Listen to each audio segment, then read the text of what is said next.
Chaotic. It's chaotic. Okay? Everything's chaos here. How do you finish something like this? Sometimes you can't. But you, most often you can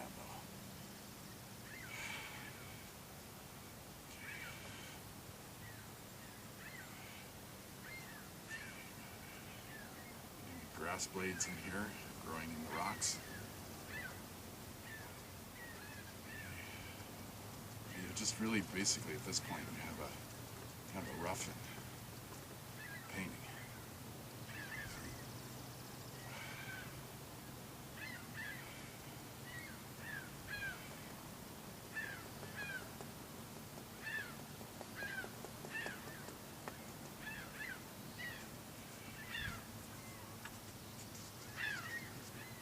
All right.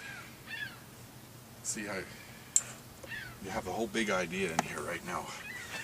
So if everything changes, you have the whole idea here, and you can keep this in your head. It's your memory bank.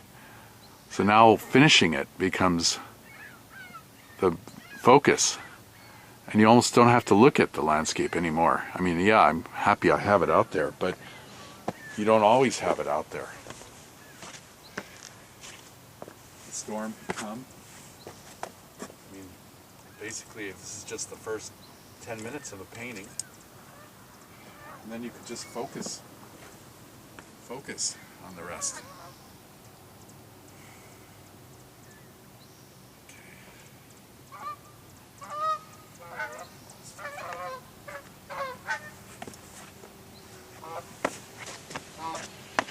There go the geese. See, it's wonderful painting here.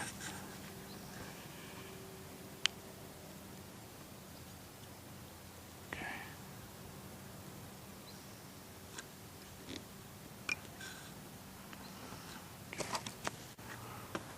So now we're in the stage where we finish it. Got my maul stick here. Now how do you finish something like this? Well, I could put it into words. It's very simple. You just take all the edges that you've just made or implied and sharpen them up. Of course, having the right brush is important, because I usually go with a sable, but it's important to do it wet and wet, because the sable brush won't withstand the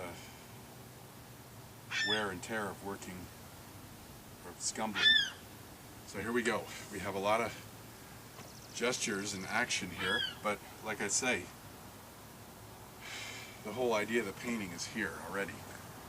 So if the weather changes, you have to go home, or you get a phone call, and you need to rush out somewhere, pick your kid up out of school or whatever, the idea is here.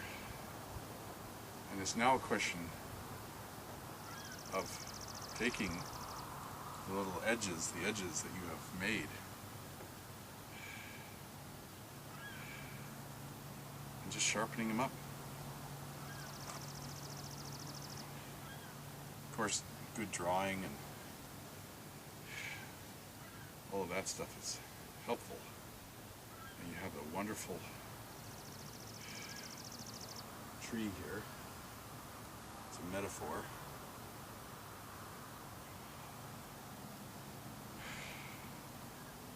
Look at that. Just fantastic branches. With a sable brush, and you can get those wonderful branches against the sky. Your eye will just automatically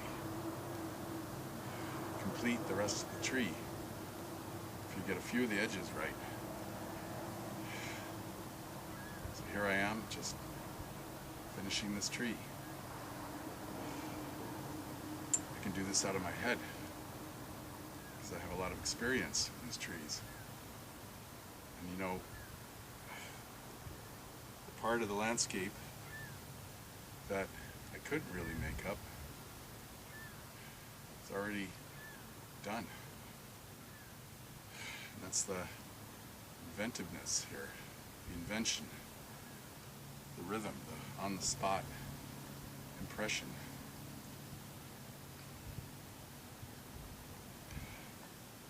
So here I am, I'm finishing up. Again, thin details. It may not be as easy to see this from that distance. This is the part of the YouTube demonstration when only about 5 or 6 people view it, because it really is kind of boring in a way. It's workmanlike, but I'm having a great time. I'm not bored. And as I finish it, it gets more exciting, because some of these textures and subjects I'm very excited about. So if you watch pictures, videos of people downhill skiing off a big hill or a big chute or side of a mountain, you're going, oh wow, look at that, it's incredible. Well, I'm feeling that right now. I'm feeling that excitement. Look at that, that rock just comes like that, there's the crevice. I love these rocks. I love them. Every time I paint them differently. Every time I paint them, I learn something about rocks. At least how to paint them.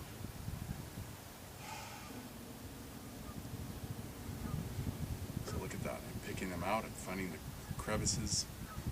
Remember, the underplanes are going to be the darkest. So that's a good place to find an anchoring drawing line. It's underneath the rock. I'm not afraid to use black along with other colors.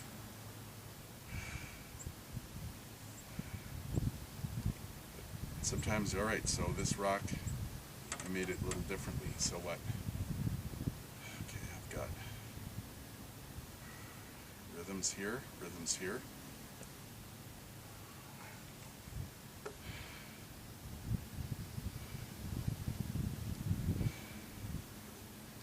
Yeah, I can't tell you how many people have said, oh, how relaxing it must be when I tell them I'm a painter.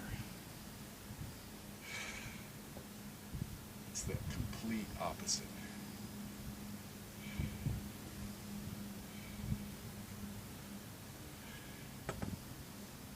It's exciting. It's look at that. The lines, to me, are extremely thrilling. Lines crossing lines. Lines against a light plane. Lines straight, scything through other lines. Look at that. At weird angles. I mean, who would know that a tree like a Doug fir could have so much personality? I mean, there's new growth, there's parts where it snapped off in a storm.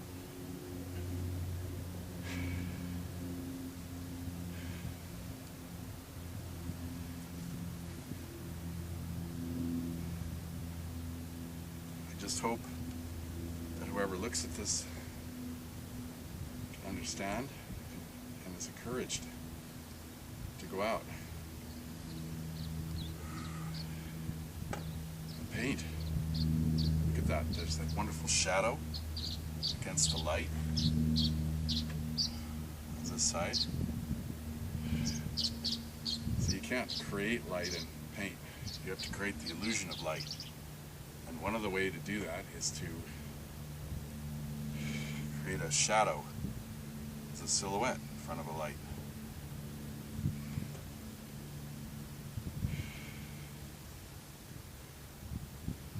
Here I am, I'm using that wild, cockeyed, ancient juniper, which is truly on its last legs. I'm using that. It's pointing into my composition. Wonderful rhythm. Scroll work against the light.